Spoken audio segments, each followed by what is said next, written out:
This is a catalytic converter, a metal canister roughly the size of a loaf of bread bolted underneath your car between the engine and the muffler. Inside this device, there are approximately 2 to 7 grams of palladium, a metal most people have never heard of, worth more per ounce than gold, and absolutely essential to every gasoline vehicle manufactured on Earth. 2 years ago, palladium traded at $900 per ounce, a historic low. Mining analysts called it a dead metal. The electric vehicle transition, they said, would eliminate catalytic converter demand within a decade. Palladium was a relic of the internal combustion era, destined for irrelevance as the world went electric. This morning, palladium opened at $4,500 per ounce. Not a gradual climb, not a steady recovery. A vertical explosion that has added $3,600 per ounce in 17 months, a 400% increase that has caught the entire automotive industry off guard. The catalytic converter in your car, which cost automakers $180 in palladium content 2 years ago, now costs $900. Multiply that by 70 million gasoline vehicles produced annually, and you're looking at a $50 billion cost shock hitting an industry already reeling from EV transition costs, supply chain disruptions, and margin compression. The auto industry doesn't have $50 billion to spare, and palladium isn't done rising. This is not about palladium getting expensive. This is about a metal that was written off for dead, suddenly becoming the choke point that determines which automakers survive the next 3 years, and which ones don't. Here's what they're not telling you. The palladium collapse to $900 wasn't a market accurately pricing future demand.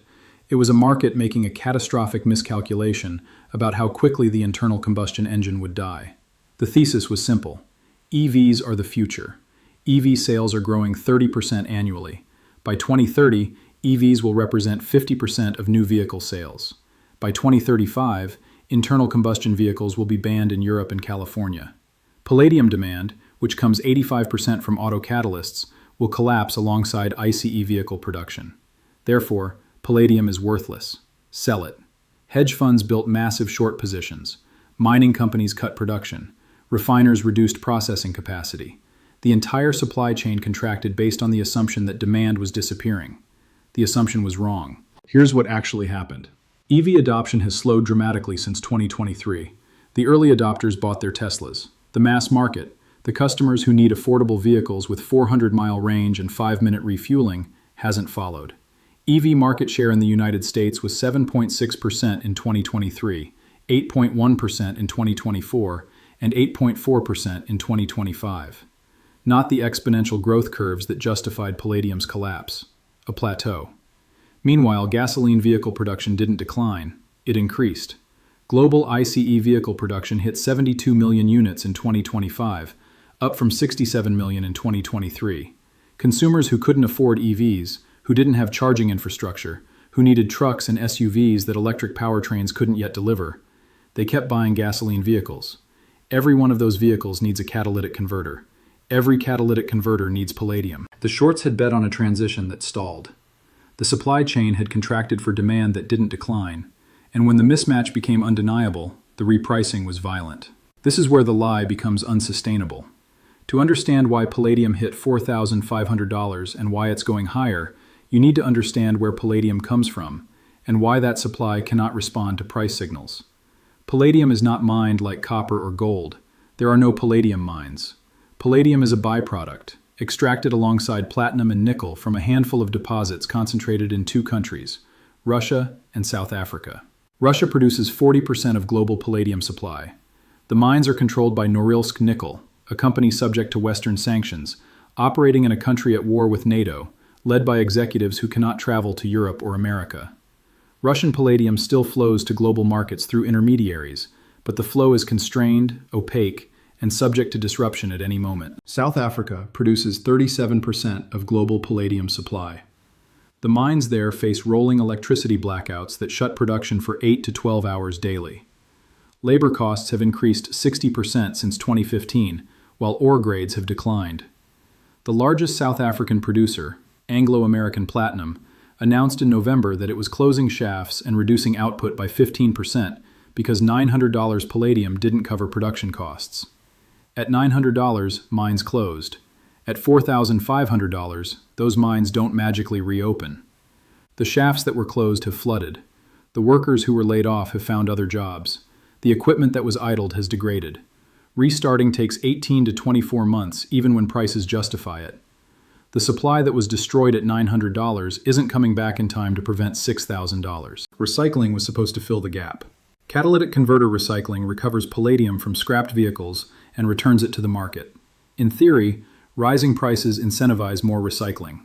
In practice, the vehicles being scrapped today were built when palladium loading per converter was lower. The palladium content recovered per scrapped vehicle is declining, even as collection rates increase. And then there's the theft problem. Catalytic converter theft has exploded precisely because palladium is so valuable. Thieves with battery-powered saws can remove a converter in 90 seconds and sell it to scrap dealers for $500 to $1,500, depending on palladium content. The stolen converters enter the recycling stream, but they're not net new supply. They're supply pulled forward from vehicles that would have been scrapped eventually anyway. The math is brutal. Global palladium demand in 2025, 10.2 million ounces. Global palladium supply from mining, 6.1 million ounces. Supply from recycling, 3.4 million ounces. Total supply, 9.5 million ounces. Deficit, 700,000 ounces, roughly 7% of demand. A 7% deficit sounds manageable until you realize that palladium has been in deficit for 6 consecutive years. Above-ground inventories that once provided a buffer have been depleted. Russian state stockpiles that once stabilized markets have been drawn down and are no longer publicly reported. There is no strategic reserve to tap, no emergency supply to release, no mechanism to bridge the gap except price rationing. Price rationing means the metal goes to whoever will pay the most. It means automakers bid against each other for insufficient supply. It means the $4,500 price isn't the top, it's wherever the bidding stops. When automakers face input cost shocks they cannot pass through, they make choices that reshape industries. The $50 billion palladium cost increase hitting the auto industry isn't distributed evenly. It's concentrated in companies that rely heavily on gasoline vehicles, which is to say, most of them. Toyota sold 10.3 million vehicles last year. Roughly 8.5 million were gasoline or hybrid vehicles requiring catalytic converters. At 5 grams of palladium per converter and $4,500 per ounce, that's $7.7 billion in annual palladium costs, up from $1.5 billion at $900 per ounce. A $6.2 billion cost increase that Toyota must either absorb, pass to consumers, or offset through production cuts. General Motors faces similar math. So does Volkswagen. So does Stellantis. So does every automaker that hasn't fully transitioned to electric powertrains, which is every automaker on Earth. At 9:15 a.m. Detroit time on Thursday, Ford announced a temporary production adjustment at 3 North American assembly plants, citing supply chain cost pressures. The announcement didn't mention palladium by name. It didn't need to. Everyone in the industry knows what supply chain cost pressures means when catalytic converter costs have quintupled. Ford's adjustment removes 47,000 vehicles from Q1 production. At average transaction prices of $52,000 per vehicle, that's $2.4 billion in delayed revenue.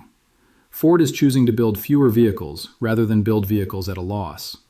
Other automakers will make the same choice.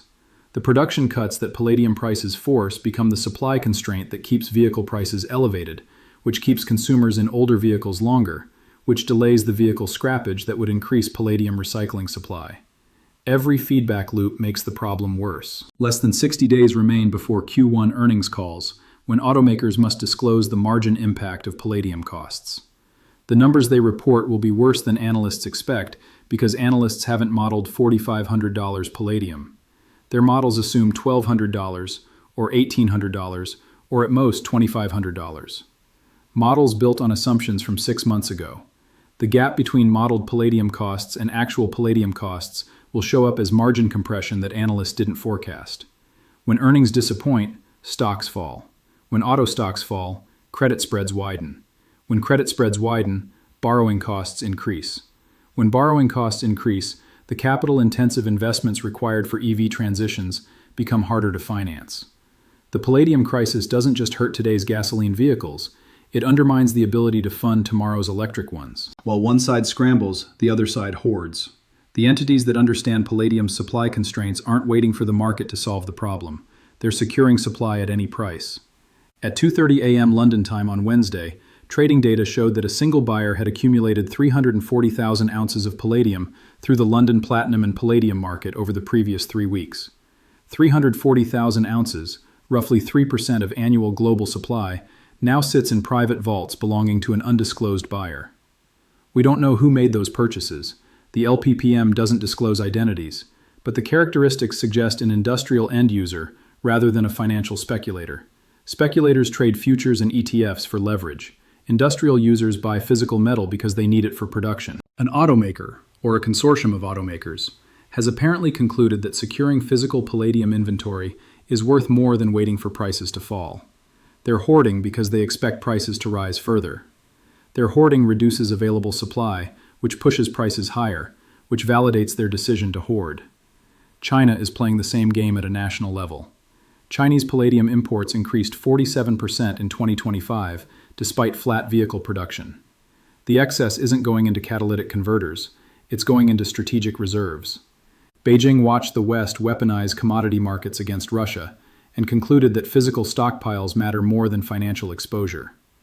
They're accumulating palladium the way they've accumulated gold, copper, and rare earths, quietly, steadily, with no regard for current prices. Every ounce that moves into strategic reserves is an ounce removed from the market. Every ounce removed tightens the deficit. Every tightened deficit pushes prices higher. This is what a supply crisis looks like when it meets a demand structure that cannot adjust. Automakers can't substitute away from palladium quickly. Platinum works in catalytic converters, but switching requires reformulating catalysts, recertifying emissions compliance, and retooling production lines. The switchover takes 18 to 24 months even when aggressively pursued. For the next 2 years, automakers are locked into palladium demand regardless of price. They can't accelerate the EV transition fast enough to escape. EVs don't need catalytic converters, but building EV production capacity takes years and billions in capital investment. The transition is happening, but not fast enough to relieve palladium demand before the supply crisis peaks. They can't reduce vehicle production without destroying their businesses. Automakers have fixed costs, factories, workers, dealers, debt service, that require volume to cover. Cutting production to match palladium availability means losing money on fixed costs, while competitors who secured supply gain market share. The only variable that adjusts is price. Palladium rises until enough demand is destroyed, through production cuts, through vehicle price increases that suppress consumer demand, through margin compression that forces weaker automakers out of the market, to match the supply that exists. $4,500 hasn't destroyed enough demand. Neither will $5,000. Neither probably will $6,000. The equilibrium price, the price that actually balances supply and demand, may be $7,000 or $8,000 or higher. We won't know until we get there. Some will look at $4,500 palladium and see a bubble. We'll assume that what rises this fast must fall.